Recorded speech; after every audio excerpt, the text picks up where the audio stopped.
ಈ ಮೂರು ವಿಧಾನಸಭಾ ಕ್ಷೇತ್ರಗಳ ಪೈಕಿ ಬಹಳ ಜಿದ್ದು ಮತ್ತು ಬಹಳ ಕುತೂಹಲ ಕಾರಣ ಆಗಿರುವ ಕ್ಷೇತ್ರ ಚನ್ನಪಟ್ಟಣ. ಜಿದ್ದಿನ ಫೈಟ್ ಇದೆ. ವೋಟಿಂಗ್ ಈಗಾಗಲೇ ಆರಂಭ ಆಗಿದೆ. ಚನ್ನಪಟ್ಟಣ ಅಖಾಡದಲ್ಲಿ ಏನು ನಡೀತಾ ಇದೆ? ಚನ್ನಪಟ್ಟಣದಲ್ಲಿ ಯಾರ ಬೆಂಬಲ ಯಾರ ಕಡೆಗೆ? ಸಿಪಿ ಯೋಗೇಶ್ವರ್ ಕಳೆದ 2 ಚುನಾವಣೆ ಸೋತರು, ಈ ಬಾರಿ ಗೆಲ್ತಾರ? ನಿಖಿಲ್ ಕಳೆದ 2 ಚುನಾವಣೆ ಸೋತಿದ್ದಾರೆ, ಈ ಬಾರಿ ಗೆಲ್ತಾರ? ಇಬ್ಬರಿಗೂ ಕೂಡ ಮೂರನೆಯ ಚುನಾವಣೆ, ಇಬ್ಬರಿಗೂ ಕೂಡ 2 ಸತತ ಸೋಲುಗಳ ನಂತರ ಮೂರನೆಯ ಚುನಾವಣೆ, ಪ್ರತಿಷ್ಠೆಯ ಕದನ, ಇಬ್ಬರಲ್ಲೊಬ್ಬರಿಗೆ ಗೆಲುವು.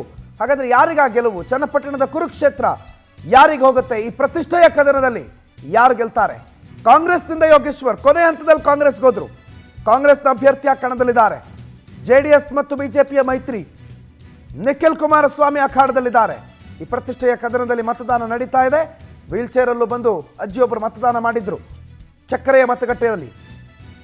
ಈಗಾಗಲೇ ಬಹಳಷ್ಟು ಜನ ಮತದಾನಕ್ಕೆ ಆಗಮಿಸ್ತಾ ಇದ್ದಾರೆ. ಮತದಾನಕ್ಕೆ ಆರಂಭಿಕವಾಗಿ ಒಂದೊಳ್ಳೆ ಪ್ರತಿಕ್ರಿಯೆ ಲಭ್ಯ ಆಗ್ತಾ ಇದೆ.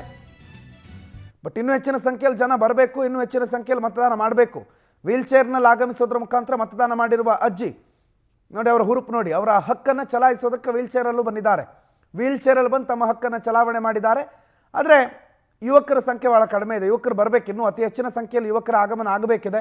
ಯುವಕರು ಬಂದು ಮತದಾನ ಮಾಡಬೇಕಿದೆ. ಈ ವಯೋವೃದ್ಧೆಯರು ವೀಲ್ ಚೇರಲ್ಲಿ ಬಂದು ಮತದಾನ ಮಾಡೋ ಸಂದರ್ಭದಲ್ಲಿ ನಾವಿನ್ನೂ ಮಲಗೋದು ಅಥವಾ ಹೋಗೋಣ ಹೋದ್ರಾಯ್ತು 6 ಗಂಟೆವರೆಗೆ ಟೈಮ್ ಇದೆ ಅಂತ ಅಂದ್ಕೊಳ್ಳೋದು ಸರಿಯಲ್ಲ. ಆದಷ್ಟು ಬೇಗ ಮತದಾನ ಮಾಡಬೇಕಿದೆ. ಮತದಾನ ನಮ್ಮ ಹಕ್ಕು. ಜನರನ್ನು ಬಯೋಕ್ಕಿಂತ ಮೊದಲು, ಜನಪ್ರತಿನಿಧಿಗಳನ್ನು ಬಯೋಕ್ಕಿಂತ ಮೊದಲು, ಕೆಲಸ ಆಗಿಲ್ಲ, ಅದಾಗಿಲ್ಲ, ಇದಾಗಿಲ್ಲ ಅಂತ ಹೇಳೋಕ್ಕೆ ಮೊದಲು ನಮ್ಮ ಕೈಯಲ್ಲಿರುವಂಥ ಅತಿ ದೊಡ್ಡ ಹಕ್ಕು, ನಮ್ಮ ಕೈಯಲ್ಲಿ ಬದಲಾವಣೆ ಮಾಡುವಂಥ ಏನು ಅವಕಾಶ ಇದೆ ಅದನ್ನು ಸದುಪಯೋಗ ಮಾಡ್ಕೋಬೇಕು. ಯುವಕರಿಂದ ಆದಿಯಾಗಿ ಎಲ್ಲರೂ ಕೂಡ ಅದರ ಸದುಪಯೋಗ ಪಡಿಸ್ಕೊಳ್ಬೇಕು ಅನ್ನೋದು ನಮ್ಮೆಲ್ಲರ ಕಳಕಳಿ. ಹಾಗಾಗಿ ಅತಿ ಹೆಚ್ಚಿನ ಸಂಖ್ಯೆಯಲ್ಲಿ ಮತದಾನ ಪ್ರಕ್ರಿಯೆಯಲ್ಲಿ ಭಾಗಿಯಾಗಬೇಕು. ಸುಮಾರು 2,30,000 ಜನ ಮತದಾರರಿದ್ದಾರೆ.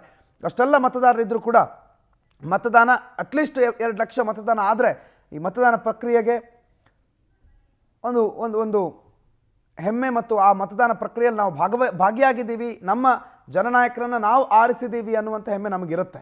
ಚನ್ನಪಟ್ಟಣದ ಮತ ಅಖಾಡದಲ್ಲಿ ಹೇಗೆ ಚುನಾವಣೆ ನಡೀತಾ ಇದೆ, ಹೇಗೆ ಮತದಾನ ಪ್ರಕ್ರಿಯೆ ನಡೀತಾ ಇದೆ, ಇವೆಲ್ಲದರ ಬಗ್ಗೆ ಹೆಚ್ಚಿನ ಮಾಹಿತಿ ಕೊಡೋದಕ್ಕೆ ನಮ್ಮಿಬ್ಬರು ಪ್ರತಿನಿಧಿಗಳು ರೂಪೇಶ್ ಮತ್ತು ಪ್ರವೀಣ್ MH ನೇರ ಸಂಪರ್ಕದಲ್ಲಿ ಜಾಯ್ನ್ ಆಗಿದ್ದಾರೆ. ರೂಪೇಶ್, ಮೊದಲಿಗೆ ರೂಪೇಶ್ ಅವ್ರನ್ನ ಮಾತಾಡ್ತೀನಿ. ರೂಪೇಶ್, ಎಲ್ಲಿದ್ದೀರಿ? ಯಾವ ಮತಗಟ್ಟೆ? ಈಗ ಮತದಾನದ ಪ್ರಕ್ರಿಯೆ ಹೇಗೆ ನಡೀತಾ ಇದೆ ರೂಪೇಶ್ ಅಲ್ಲಿ?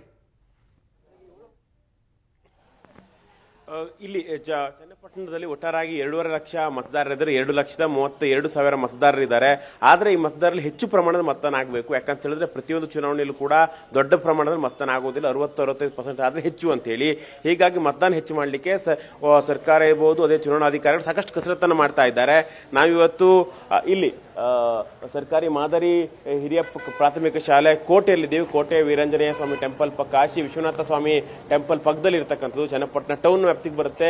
ಇಲ್ಲಿ ಮತದಾರರನ್ನು ಸೆಳೆಯಲಿಕ್ಕೆ ವಿವಿಧ ರೀತಿಯಾಗಿರ್ತಕ್ಕಂಥ ಪ್ರಯತ್ನವನ್ನು ಮಾಡ್ತಾ ಇದ್ದಾರೆ. ಅದು ಕೂಡ ವಿಭಿನ್ನವಾಗಿ ಒಂದು ಮತಗಟ್ಟೆಯನ್ನ ಶೃಂಗಾರ ಮಾಡಿದ್ದಾರೆ. ಅಲ್ಲಿದ್ದೇವೆ, ಇದು ಕೋಟೆಯಲ್ಲಿದೆ. ಹೀಗಾಗಿ ಇಲ್ಲಿ ಸಾಂಪ್ರದಾಯಿಕ ಮತಗಟ್ಟೆಯನ್ನು ಕೂಡ ಮಾಡಲಾಗಿದೆ. ಹೀಗಾಗಿ ಇಲ್ಲಿ ಸಾಂಪ್ರದಾಯಿಕ ಮತಗಟ್ಟೆ ಮಾಡೋದ್ರ ಮೂಲಕವಾಗಿ ದೊಡ್ಡ ಪ್ರಮಾಣದಲ್ಲಿ ಒಂದು ಇಂಪ್ಯಾಕ್ಟ್ ಮಾಡಬೇಕು, ಜನನು ಕೂಡ ಬರಬೇಕು. ಆ ನಿಟ್ಟಿನಲ್ಲಿ ಪ್ರಯತ್ನಗಳನ್ನು ಮಾಡಿಕೊಳ್ಳಲಾಗಿದೆ. ಇಲ್ಲಿ ನೀವು ನೋಡಬಹುದು, ಸಾಂಪ್ರದಾಯಿಕವಾಗಿ ಗೊಂಬೆ ಮತಗಟ್ಟೆಯನ್ನು ಮಾಡಿದ್ದಾರೆ. ಹೀಗಾಗಿ ಒಂದಿಷ್ಟು ಭಾಗ, ಯಾಕಂತ ಹೇಳಿದ್ರೆ ಇಲ್ಲಿಗ ಜಿಲ್ಲಾಧಿಕಾರಿಗಳು ಕೂಡ ಈಗ ಮತಗಟ್ಟೆಗೆ ಆಗಮಿಸ್ತಾ ಇದ್ದಾರೆ. ಇಲ್ಲಿ ವ್ಯವಸ್ಥೆಗಳು ನೋಡ್ತಾ ಇದ್ದಾರೆ. ಹೀಗಾಗಿ ನೀವು ನೋಡಬಹುದು, ಜಿಲ್ಲಾಧಿಕಾರಿಗಳು ಬಂದು, ರಾಮನಗರ ಜಿಲ್ಲಾಧಿಕಾರಿಗಳು ಬಂದು ಮತಗಟ್ಟೆಯನ್ನು ಕೂಡ ವೀಕ್ಷಣೆಯನ್ನು ಮಾಡ್ತಾ ಇದ್ದಾರೆ. ಇದೇ ಬೊಂಬೆ ಮತಗಟ್ಟೆಗೆ ಅವರು ಭೇಟಿಯನ್ನು ಕೊಡ್ತಿರ್ತಕ್ಕಂಥದ್ದು. ಹೀಗಾಗಿ ಇಲ್ಲಿ ಯಾಕಂತ ಹೇಳಿದ್ರೆ ಮತಗಟ್ಟೆ ಅಂತ ಹೇಳಿದ್ರೆ ಸಾಕಷ್ಟು ಪ್ರಮಾಣದಲ್ಲಿ ಒಂದಿಷ್ಟು ಜನಬೆಂಬಲ ಇರುತ್ತೆ. ಹೀಗಾಗಿ ಮತಗಟ್ಟೆಯನ್ನು ಕೂಡ ತಯಾರಿ ಮಾಡಿರ್ತಕ್ಕಂಥ ಇಲ್ಲಿ ಬೊಂಬೆ ಮತಗಟ್ಟೆಯನ್ನ ಮಾಡಿರೋದು ನೀವು ದೃಶ್ಯಾವಳಿ ಗಮನಿಸಿಕೊಳ್ಬಹುದು. ಮತದಾರರನ್ನ ಸೆಳೆಯುವ ನಿಟ್ಟಿನಲ್ಲಿ ಈ ಮತಗಟ್ಟೆಯನ್ನು ಕೂಡ ಮಾಡಲಾಗಿದೆ. ಹೀಗಾಗಿ ಇಲ್ಲಿ ಪ್ರಮುಖವಾಗಿ ಮತಗಟ್ಟೆಯಲ್ಲಿ ಸಾಕಷ್ಟು ರೀತಿಯಲ್ಲಿ ಸಿದ್ಧತೆಗಳನ್ನು ಕೂಡ ಮಾಡಿಕೊಳ್ಳಲಾಗಿದೆ. ಅದೇ ರೀತಿಯಾಗಿ ಮತದಾರರನ್ನು ಸೆಳೆಯಬೇಕು, ಹೆಚ್ಚು ಮತದಾರರು ಮತಗಟ್ಟೆಗೆ ಬರಬೇಕು, ಈ ಪ್ರಯತ್ನವನ್ನು ಮಾಡಲಾಗ್ತಾ ಇದೆ. ಹೀಗಾಗಿ ಅದ್ಭುತವಾಗಿ ಇಲ್ಲಿ ಚನ್ನಪಟ್ಟಣದ ಗೊಂಬೆಗಳಿಂದ ಶೃಂಗಾರ ಮಾಡಿಕೊಳ್ಳಲಾಗಿದೆ. ಮತಗಟ್ಟೆಗೆ ಯಾವ ರೀತಿಯಾಗಿ ಚನ್ನಪಟ್ಟಣ ಗೊಂಬೆಗಳನ್ನ ಇಟ್ಟು ಶೃಂಗಾರ ಮಾಡಿದ್ರು ಕೂಡ ದೃಶ್ಯಗಳು ನೋಡ್ತಾ ಇದ್ದೀರಿ. ಅದೇ ರೀತಿಯಾಗಿ ಯಾಕಂತ ಹೇಳಿದ್ರೆ ಪ್ರಾಚೀನ ಕಲೆ 3-4 ದಶಕಗಳ ಅಥವಾ 3-4 ಶತಕಗಳ ಇತಿಹಾಸ ಇರತಕ್ಕಂಥ ಕಲೆ. ಆ ಕಲೆ ಮೂಲಕವಾಗಿ ಮತಗಟ್ಟೆಗೆ ಶೃಂಗಾರ ಮಾಡಿದ್ದಾರೆ. ಕೇವಲ ಇಲ್ಲಿ ಮಾತ್ರ ಅಲ್ಲ, ಒಂದಿಷ್ಟು ಪರಗಳು ಇದು ಗೊಂಬೆ ಮತಗಟ್ಟೆ ಮಾಡಿದರೆ ಒಂದಿಷ್ಟು ಇಲ್ಲಿ PWD ಅಂದ್ರೆ ಈಗ ಅಂಗವಿಕಲರಿಗಾಗಿ ಒಂದಿಷ್ಟು ಮತಗಟ್ಟೆಗಳು ಕೂಡ ಮಾಡಲಾಗಿದೆ. ಅದೇ ರೀತಿಯಾಗಿ ಮಹಿಳೆಯರನ್ನ ಸೆಳೆಯಬೇಕು, ಯುವಕರನ್ನ ಸೆಳೆಯಬೇಕು, ಒಂದು ಥೀಮ್ ಮತಗಟ್ಟೆಗಳ ಪರಿಕಲ್ಪನೆ ಮೂಲಕವಾಗಿ ಮತದಾರರನ್ನ ಸೆಳೆಯುವಂತ ಪ್ರಯತ್ನ ಮಾಡಲಾಗ್ತಾ ಇದೆ. ಇಲ್ಲಿ ಅತ್ಯಂತ ದೊಡ್ಡ ಪ್ರಮಾಣದಲ್ಲಿ ಅವರಿಗೆ ಈಗ ರೆಸ್ಪಾನ್ಸ್ ಸಿಗ್ತಾ ಇದೆ ಅಂತ ಅಲ್ಲ, ಆದ್ರೂ ಕೂಡ ಕೆಲವೊಂದಿಷ್ಟು ಭಾಗ ನಾವು ದೊಡ್ಡಬಳ್ಳಾಪುರ ಹೋಗಿದ್ದೆ, ಅಲ್ಲಿ ಚೆನ್ನಾಗಿರ್ತಕ್ಕಂಥ ರೆಸ್ಪಾನ್ಸ್ ಇದೆ. ಆದ್ರೆ ಇಲ್ಲಿ ಸ್ವಲ್ಪ ಪ್ರಮಾಣ ನೀರಸವಾಗಿರ್ತಕ್ಕಂಥ ಪ್ರತಿಕ್ರಿಯೆಗಳು ಬರ್ತಾ ಇದೆ. ಪ್ರಣೋತ್ ಬೆಳಗ್ಗೆ ಹೇಳದಾಗಿದ್ದಂತೆ ಹೆಚ್ಚು ಹೆಚ್ಚು ಪ್ರಮಾಣದಲ್ಲಿ ಯುವಕರು ಬರ್ತಾ ಇಲ್ಲ, ಇದೀಗ ಹೆಚ್ಚು ಹೆಚ್ಚು ಪ್ರಮಾಣದಲ್ಲಿ ಹಿರಿಯ ನಾಗರಿಕರೇ ಬಂದು ಮತದಾನ ಮಾಡ್ತಾ ಇದ್ದಾರೆ. ಅದೇ ರೀತಿ ಕೆಲಸಕ್ಕೆ ಹೋಗುವಂತಹ ಮಹಿಳೆಯರು ಪುರುಷರು ಇಬ್ರು ಕೂಡ ಬಂದು ಈಗ ಮತಗಟ್ಟೆಗೆ ಬಂದು ಮತದಾನವನ್ನ ಮಾಡ್ತಾ ಇದ್ದಾರೆ. ಪುರುಷರು ಮಧ್ಯಾಹ್ನದ ಮೇಲೆ ಬಂದು ಮಾಡ್ತಾರಾ ಅಥವಾ ಬೆಳಗ್ಗೆನೆ ಆಗಮಿಸ್ತಾರ ಅನ್ನೋದು ನೋಡ್ಬೇಕಾಗತ್ತೆ. ಪ್ರಣೋತ್, ರೂಪೇಶ್ ನಿಮ್ಮನ್ನ ಮಾತಾಡಿಸ್ತೀನಿ. ನಮ್ಮ ಜೊತೆಗೆ ಪ್ರವೀಣ್ ಕೂಡ ಮತ್ತೊಂದು ಮತಗಟ್ಟೆ ಚನ್ನಪಟ್ಟಣ ವಿಧಾನಸಭಾ ಕ್ಷೇತ್ರದಿಂದ ನೇರ ಸಂಪರ್ಕದಲ್ಲಿದ್ದಾರೆ. ಪ್ರವೀಣ್, ಯಾವ ಮತಗಟ್ಟೆಯಲ್ಲಿದ್ದೀರಿ? ಅಲ್ಲಿನ ರಿಯಾಕ್ಷನ್ ಪ್ರತಿಕ್ರಿಯೆ ಯಾವ ರೀತಿಯಲ್ಲಿದೆ ಪ್ರವೀಣ್? ಖಂಡಿತ ಪ್ರಣದ್, ರಾಜ್ಯದಲ್ಲಿ 3 ಕ್ಷೇತ್ರಗಳಿಗೆ ಬೈ ಎಲೆಕ್ಷನ್ ನಡೀತಿದ್ರು. ಬಹಳ ಪ್ರಾಮುಖ್ಯತೆಯನ್ನು ಪಡ್ಕೊಂಡಿರುವಂಥದ್ದು ಅದು ಚನ್ನಪಟ್ಟಣ ವಿಧಾನಸಭಾ ಕ್ಷೇತ್ರ. ಸಾಕಷ್ಟು ಜಿದ್ದಾಜಿದ್ದಿಯಿಂದ ಕೂಡಿದಂಥ ಕ್ಷೇತ್ರ. ಸದ್ಯ ನಾವು ಇವತ್ತು ಚಕ್ಕೆರೆಯ ಗ್ರಾಮದಲ್ಲಿದ್ದೀವಿ. ಮತಗಟ್ಟೆ ಸಂಖ್ಯೆ 167 ಮತ್ತು 168ರಲ್ಲಿದ್ದೀನಿ. ಬೆಳಗ್ಗೆಯಿಂದನೇ ಕೂಡ ಮತದಾರರು ಉತ್ಸಾಹದಿಂದ ಬಂದು ಮತವನ್ನು ಚಲಾವಣೆ ಮಾಡ್ತಾ ಇರುವಂಥದ್ದು. ಕೆಲಸಕ್ಕೆ ಹೋಗುವಂಥವ್ರಾಗಿರ್ಬೋದು, ಬೇರೆ ಬೇರೆ ಕಾರ್ಯಗಳಿಗೆ ಹೋಗುವಂಥವ್ರು ಉತ್ಸಾಹದಿಂದ ಬಂದು ತಮ್ಮ ತಮ್ಮ ಹಕ್ಕನ್ನು ಚಲಾಯಿಸಿರುವಂಥದ್ದು ನೀವು ಕೂಡ ದೃಶ್ಯಗಳು ನೋಡ್ಬೋದು. ಇದು ಚನ್ನಪಟ್ಟಣ ತಾಲೂಕಿನ ಚಕ್ಕೆರೆ ಗ್ರಾಮದ ಮತಗಟ್ಟೆ ಸಂಖ್ಯೆ 167 ಮತ್ತು 168. ಬೆಳಗ್ಗೆಯಿಂದನೂ ಕೂಡ ಉತ್ಸಾಹದಿಂದ ಬಂದು ತಮ್ಮ ತಮ್ಮ ಹಕ್ಕನ್ನು ಮತದಾರರು ಚಲಾಯಿಸ್ತಾ ಇರುವಂಥದ್ದು. ಮತದಾರರನ್ನ ಆಕರ್ಷಣೆ ಮಾಡಬೇಕು, ಸೆಳಿಬೇಕು, ಮತಗಟ್ಟೆ ಹತ್ರ ಬಂದು ಮತವನ್ನು ಹಾಕಬೇಕು ಅಂತೇಳಿ ಚುನಾವಣಾ ಆಯೋಗ ಕೂಡ ಒಂದು 8 ಕಡೆ ವಿಶೇಷ ಮತಗಟ್ಟೆಗಳನ್ನು ಕೂಡ ಸ್ಥಾಪನೆ ಮಾಡಿರುವಂಥದ್ದು. ಸಖಿ ಮತಕ್ಷೇತ್ರ ಅಥವಾ ಬೊಂಬೆಯಿಂದ ಒಂದಷ್ಟು ಅಲಂಕೃತಗೊಂಡಿರುವಂಥ ಮತಗಟ್ಟೆ, ಜೊತೆಗೆ ಯಂಗ್ಸ್ಟರನ್ನು ಸೆಳಿಬೇಕು ಅಂತೇಳಿ ಒಂದಷ್ಟು ಮತಗಟ್ಟೆಗಳನ್ನು ಕೂಡ ಸ್ಥಾಪನೆ ಮಾಡಿರುವಂಥದ್ದು. ಸರತಿ ಸಾಲಿನಲ್ಲಿ ನಿಂತು ಮತದಾನವನ್ನು ಮಾಡಲಿಕ್ಕೆ ಇದೀಗ ಮತದಾರರು ಮತಗಟ್ಟೆ ಬಳಿ ಬರ್ತಾ ಇರುವಂಥದ್ದು. ಬಹಳ ಪ್ರಮುಖವಾಗಿ ವಯಸ್ಸಾದವರು ವೀಲ್ ಚೇರ್ನ ಮುಖಾಂತರ ಬಂದು ಮತದಾನವನ್ನು ಮಾಡ್ತಾ ಇದ್ದಾರೆ. ಯಾಕಂದ್ರೆ ಯುವಕರಿಗೆ ಹಿರಿ ಖಂಡಿತ ಸರ್ ವೋಟ್ ಆಗ್ತಾ ಇದ್ರಿ, ಏನ್ ಹೇಳ್ತೀರಿ ಇವತ್ತು? ಏನು ಹೇಳೋದು, ಚೆನ್ನಾಗಿದೆ ಓಟು, ಮತ್ತು ಕ್ಯೂರಿಯಾಸಿಟಿ ಚೆನ್ನಾಗಿ ಜಾಸ್ತಿ ಇದೆ. ನೋಡೋಣ ಹೇಗೆ. ಮೇಡಮ್ ನೀವೇನು ಹೇಳ್ತೀರಿ ಮೇಡಮ್? ವೋಟ್ ಆಗ್ತಾ ಇದ್ದೀರಾ? ಒಂದಷ್ಟು ಫೈಟ್ ಇತ್ತು, ಬೆಳಗ್ಗೆ ಬಂದು ಮತ ಆಗ್ತಾ ಇದ್ದೀರಾ? ಹೌದು, ನಮ್ಮದು ಡ್ಯೂಟಿ ಇರೋದ್ರಿಂದ ಹೋಗಬೇಕಾಗಿದೆ, ಅದಕ್ಕೆ ಹಾಕ್ಬಿಟ್ಟು ಹೋಗೋಣ ಅಂದ್ಬಿಟ್ಟು. ಪರವಾಗಿಲ್ಲ, ಚೆನ್ನಾಗಿ ನಡೀತಿದೆ. ನಾವು ಅಷ್ಟೇ ಡ್ಯೂಟಿ ಇತ್ತು, ಅದರಿಂದ ವೋಟ್ ಹಾಕ್ಬಿಟ್ಟು ಹೋಗ್ಬಿಟ್ಟು ಬಂದ್ವಿ ಅಷ್ಟೇ. ಏನು ಕೆಲಸಕ್ಕೆ ಹೋಗೋದು ಮೇಡಮ್? ಕೆಲಸಕ್ಕೆ ಫ್ಯಾಕ್ಟ್ರಿಗೆ ಹೋಗ್ತೀವಿ ನಾವು, ಫ್ಯಾಕ್ಟ್ರಿ. ಅದಕ್ಕೆ ಬೆಳಗ್ಗೆ ಬಂದು ವೋಟ್ ಹಾಕ್ತಾ ಇದ್ರಿ. ಒಂದಷ್ಟು ಯುವಕರು ವೋಟ್ ಹಾಕಲ್ಲ, ಅವ್ರಿಗೆ ಏನು ಹೇಳ್ತೀರಿ ಮೇಡಮ್? ಹಾಕಿ ಅಂತ ಹೇಳ್ಬಿಟ್ಟು ಹೋಗ್ತೀವಿ. ಹಾಕಿ ಎಲ್ಲ ಹಾಕಿ ಅವ್ರು ರೊಕ್ಕಗಳದು ಅರೌಂಡ್ 10% ವೋಟಿಂಗ್ ಆಗಿದೆ 3 ಮತಗಟ್ಟೆಯಲ್ಲಿ. ಸೊ ಜನಗಳು ಬಂದು ಬೆಳಗ್ಗೆನೆ ವೋಟ್ ಮಾಡ್ತಾರೆ. ಸರ್, ಥೀಮ್ ಮತಗಟ್ಟೆಗಳು ಮಾಡಿದ್ರಿ, ಈಗ ಬೊಂಬೆ ಮತಗಟ್ಟೆಗೆ ವಿಸಿಟ್ ಮಾಡಿದ್ರಿ. ಈ ಥೀಮ್ ಮತಗಟ್ಟೆಗಳ ಕಾನ್ಸೆಪ್ಟ್ ಏನ್ ಸರ್? ಜನ ಜಾಸ್ತಿ ಮತದಾನ ಮಾಡ್ಬೇಕಂತ ಅಥವಾ ಏನ್ ಉದ್ದೇಶ ಸರ್ ಇದ್ರಂತ? ಅಂದ್ರೆ ಒಂದೊಂದು ಥೀಮ್ ಇವಾಗ ವುಮೆನ್ ಎಂಪವರ್ಮೆಂಟ್ ಅಂತ ಹೇಳಿ 5 ಸಖಿ ಪೋಲಿಂಗ್ ಬೂತ್ ಮಾಡಿರ್ತೀವಿ. ಅದು ಕಂಪ್ಲೀಟ್ಲಿ ಮ್ಯಾನೇಜ್ ಬೈ ವುಮೆನ್.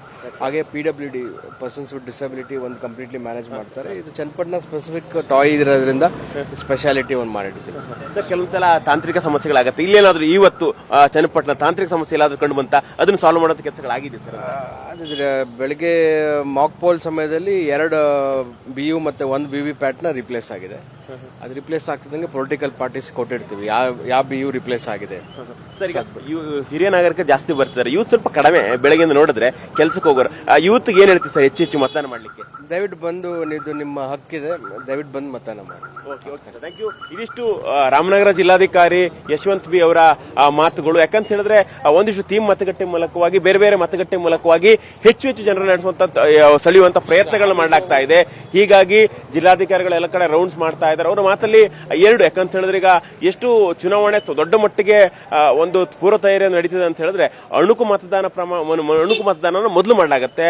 6:45 ಅಣುಕು ಮತದಾನ ಮಾಡಲಾಗತ್ತೆ. ಆ ಅಣುಕು ಮತದಾನದಲ್ಲೇ ಏನೋ ತಾಂತ್ರಿಕ ದೋಷ ಇದ್ರೆ ಗೊತ್ತಾಗ್ಬಿಡುತ್ತೆ. ತಾಂತ್ರಿಕ ದೋಷ ಇದೆ ಅಂತ ಹೇಳಿದ್ರೆ 2 ಮತಗಟ್ಟೆಯಲ್ಲಿ ತಾಂತ್ರಿಕ ದೋಷ ಬಂದಿತ್ತು. ಹೀಗಾಗಿ ಅದನ್ನ ಸರಿಪಡುವಂತ ಕೆಲಸವನ್ನು ಮಾಡಿದ್ರೆ 7 ಗಂಟೆ ಅಷ್ಟೊತ್ತಿಗೆ ಸರಿಯಾಗಿ ಈ ಒಂದು ಮತದಾನ ಪ್ರಕ್ರಿಯೆ ಆಗಬೇಕು. ಆ ಪ್ರಯತ್ನವನ್ನ ಈಗ ಮಾಡ್ತಾ ಇದ್ದಾರೆ ಜಿಲ್ಲಾಧಿಕಾರಿಗಳು. ಪೋರ್ಟಿಯೊಂದಿಗೆ ಮಾತಾಡ್ತಾ ಆ ವಿಚಾರವನ್ನು ಕೂಡ ಹಂಚಿಕೊಂಡ್ರು. ಅದೇ ರೀತಿಯಾಗಿ ಈ ರೀತಿಯಾಗಿ ಗೊಂಬೆ ಮತದಾನದ ಒಂದು ಮಾದರಿಯಲ್ಲಿ ಮತಗಟ್ಟೆಯ ರಚನೆ ಮಾಡೋದಿರ್ಬೋದು. ಅದೇ ರೀತಿಯಾಗಿ ಇಲ್ಲಿ ದೊಡ್ಡ ಪ್ರಮಾಣದಲ್ಲಿ ಪ್ರಯತ್ನಗಳನ್ನು ಕೂಡ ಮಾಡಿ ಮತದಾನ ಹೆಚ್ಚು ಪ್ರಮಾಣದಲ್ಲಿ ಆಗಬೇಕು. ಆ ಪ್ರಯತ್ನಗಳನ್ನು ಕೂಡ ಇಲ್ಲಿ ಮಾಡಲಾಗ್ತಿರ್ತಕ್ಕಂಥದ್ದು. ಹೀಗಾಗಿ ಒಟ್ಟಾರೆಯಾಗಿ ಮತದಾನಕ್ಕೆ ದೊಡ್ಡ ಮಟ್ಟಿಗೆ ರೆಸ್ಪಾನ್ಸ್ ಇಲ್ಲಿ ಸಿಗ್ತಾ ಇಲ್ಲ. ಆದ್ರೂ ಕೂಡ ಇಲ್ಲಿ ಇನ್ನೂ ಬರಬಹುದು ಅಂತ ನಿರೀಕ್ಷೆಯಲ್ಲಿ ಚುನಾವಣಾಧಿಕಾರಿಗಳು, BLOಗಳು ಎಲ್ಲೂ ಕೂಡ ಇದ್ದಾರೆ. ಪ್ರಣೋತ್, ಓಕೆ ಪ್ರವೀಣ್, ನೀವು ಮಾತಾಡಿಸ್ತಾ ಇದ್ರಿ, ಮತದಾರರ ಮಾತಾಡಿಸ್ತಾ ಇದ್ರಿ. Praveen, please go head. ಖಂಡಿತ ಪ್ರಣತ್, ಏನಂತಂದರೆ ಬೆಳಗ್ಗೆ ಕೆಲಸಕ್ಕೆ ಹೋಗಬೇಕು, ಹಾಗಾಗಿ ಫ್ಯಾಕ್ಟ್ರಿಗಳು ಸೇರಿದಂತೆ ಮಹಿಳೆಯರು ನಮ್ಮ ಕೆಲಸಕ್ಕೆ ಹೋಗಬೇಕು, ಪುರುಷರು ಕೂಡ ಕೆಲಸಕ್ಕೆ ಹೋಗಬೇಕು. ಹಾಗಾಗಿ ಬೆಳಗ್ಗೆ ಬಂದು ಮತಗಟ್ಟೆಗೆ ಬಂದು ತಮ್ಮ ಹಕ್ಕನ್ನು ಚಲಾಯಿಸಿರುವಂಥದ್ದು. ಯಾಕೆಂದರೆ ಬಹಳ ಪ್ರಮುಖವಾಗಿ 2,30,000 ಮತಗಳಿರುವಂಥದ್ದು. ಹಾಗಾಗಿ ಮತದಾನದ ಪ್ರಮಾಣವನ್ನು ಕೂಡ ಹೆಚ್ಚಿಸಬೇಕು ಅಂತೇಳಿ ಚುನಾವಣಾ ಆಯೋಗ ಕೂಡ ಸಕಲ ಸಿದ್ಧತೆಯನ್ನು ಕೂಡ ಮಾಡ್ಕೊಂಡಿರುವಂಥದ್ದು. ಆ ನಿಟ್ಟಿನಲ್ಲಿ ಯುವಕರು ಕೂಡ ಸೇರಿದಂತೆ ಹಿರಿಯರು ಉತ್ಸಾಹದಿಂದ ಬಂದು ತಮ್ಮ ಹಕ್ಕನ್ನು ಚಲಾಯಿಸ್ತಾ ಇರುವಂಥದ್ದು. ಕೆಲಸಕ್ಕೆ ಹೋಗೋರು ಆದಷ್ಟು ಬೇಗ ಬಂದು ತಮ್ಮ ಹಕ್ಕನ್ನು ಚಲಾಯಿಸ್ತಾ ಇದ್ರೆ ಮತ್ತೊಂದಷ್ಟು ಮಂದಿ 10 ಗಂಟೆ ನಂತರ ಬಂದು ಮತವನ್ನು ಚಲಾಯಿಸುವಂಥ ಸಾಧ್ಯತೆ ಇರುವಂಥದ್ದು. ಪ್ರಮುಖವಾಗಿ ಏನು ಚನ್ನಪಟ್ಟಣ ಸಾಕಷ್ಟು ಜಿದ್ದಾಜಿದ್ದಿಯಿಂದ ಕೂಡಿತ್ತು. ಹಾಗಾಗಿ ಈ ಬಾರಿ ಮತದಾರರು ಕೂಡ ಸಾಕಷ್ಟು ಉತ್ಸಾಹದಿಂದ ಬಂದು ತಮ್ಮ ಹಕ್ಕನ್ನು ಚಲಾಯಿಸುವಂಥದ್ದು. 10 ಗಂಟೆಯ ನಂತರ ಒಂದಷ್ಟು ಕಡಿಮೆ ಸಂಖ್ಯೆಯಲ್ಲಿ ಮತದಾನ ಆಗುವಂಥ ಸಾಧ್ಯತೆ ಇರುವಂಥದ್ದು. ಯಾಕಂತಂದರೆ ಬೆಳಗ್ಗೆನೇ ಹೆಚ್ಚಿನ ಸಂಖ್ಯೆಯಲ್ಲಿ ಮತದಾರರು ತಮ್ಮ ಹಕ್ಕನ್ನು ಚಲಾಯಿಸ್ತಾರೆ. ಸಂಜೆವರೆಗೂ ಸಮಯ ಇರೋದ್ರಿಂದ ಹೆಚ್ಚಿನ ಸಂಖ್ಯೆಯಲ್ಲಿ ಮತದಾನ ಆಗುವಂಥ ನಿರೀಕ್ಷೆಗಳಿರುವಂಥದ್ದು. ಸದ್ಯ ಉತ್ಸಾಹದಿಂದ ಬಂದು ತಮ್ಮ ಹಕ್ಕನ್ನು ಚಲಾಯಿಸೋದ್ರ ಮುಖಾಂತರ ಪ್ರಜಾಪ್ರಭುತ್ವದ ಹಬ್ಬದಲ್ಲಿ ಮತದಾರರು ಭಾಗಿಯಾಗ್ತಾ ಇರುವಂಥದ್ದು. ಪ್ರಣತ್.